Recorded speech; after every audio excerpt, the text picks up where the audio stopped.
India US trade deal पर इस महीने लग सकती है मुहर, क्या अब नहीं पड़ेगी ट्रंप के टैरिफ की मार। भारत और अमेरिका इस महीने के अंत तक एक फायदेमंद व्यापार समझौते को अंतिम रूप देने के लिए जोर शोर से जुटे हैं। यह समझौता 29 मार्च को तय किए गए द्विपक्षीय ढांचे के तहत होगा। सूत्रों के हवाले से बताया कि इस समझौते से दोनों देशों के बीच ऊर्जा की खरीद बिक्री बढ़ सकती है, लेकिन यह किसी भी देश को अपनी पसंद के तीसरे देश से तेल और गैस खरीदने से नहीं रोकेगा। दोनों देशों ने 29 मार्च को नई दिल्ली में पहली व्यक्तिगत वार्ता के दौरान द्विपक्षीय व्यापार समझौते बीटीए के लिए टर्म ऑफ रेफरेंस टीओआर को अंतिम रूप दिया था। इसके बाद 22 अप्रैल को अमेरिकी उपराष्ट्रपति जेडी वांस ने भारत दौरे के दौरान इस टीओआर की आधिकारिक घोषणा की और इसे एक्स पर अंतिम समझौते की दिशा में महत्वपूर्ण कदम बताया।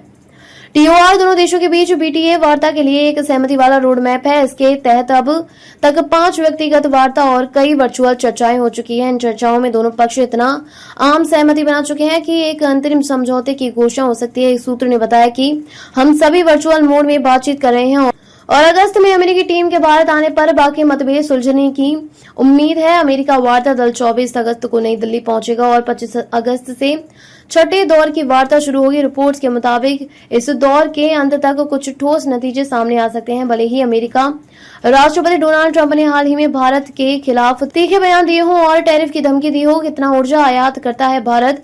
30 जुलाई को ट्रंप ने ट्रूथ सोशल पर भारतीय सामानों पर 25% टैरिफ और रूस से तेल खरीदने पर आघोषित शुल्क की बात कही है। भारत की अपनी कृषि, डेयरी और लघु, छोटे व मध्यम उद्यमों एमएसएमई को अमेरिका आयात से बचाने की नीति के जवाब में था। इसके अलावा भारत के रूस से 1/3 कच्चा तेल आयात करने पर भी ट्रंप ने नाराजगी जताई। 31 जुलाई को उन्हें ट्रूथ सोशल पर कहा गया, मुझे परवाह नहीं कि भारत में रूस के साथ क्या करता है, वे अपनी मृत अर्थव्यवस्था को साथ ले डूबे।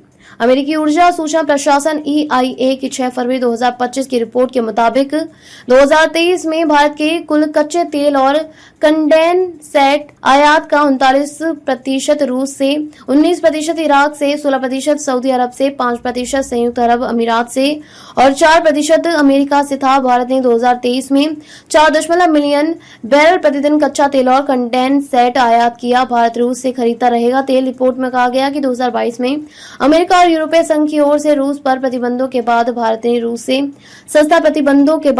ने रूस से सस्ता कच्चा तेल खरीदना शुरू किया, जिससे आयात 6 गुना बढ़ाकर 7,40,000 बैरल प्रतिदिन हो गया। भारत अपनी जरूरत का 87% से अधिक कच्चा तेल आयात करता है। गौरतलब है कि भारत दुनिया का तीसरा सबसे बड़ा तेल आयातक है। एक अन्य सूत्र ने कहा कि सस्ता और भरोसेमंद ऊर्जा आपूर्ति भारत की ऊर्जा सुरक्षा की पहली प्राथमिकता है। रूस से सस्ता तेल इस जरूरत को पूरा करता है। हम 39 देशों से ऊर्जा आयात करते हैं और हाल में ही अमेरिका से आयात बढ़ा है, जो भविष्य में और बढ़ सकता है, लेकिन रूस से आयात किसी भारी दबाव में नहीं रुकेगा।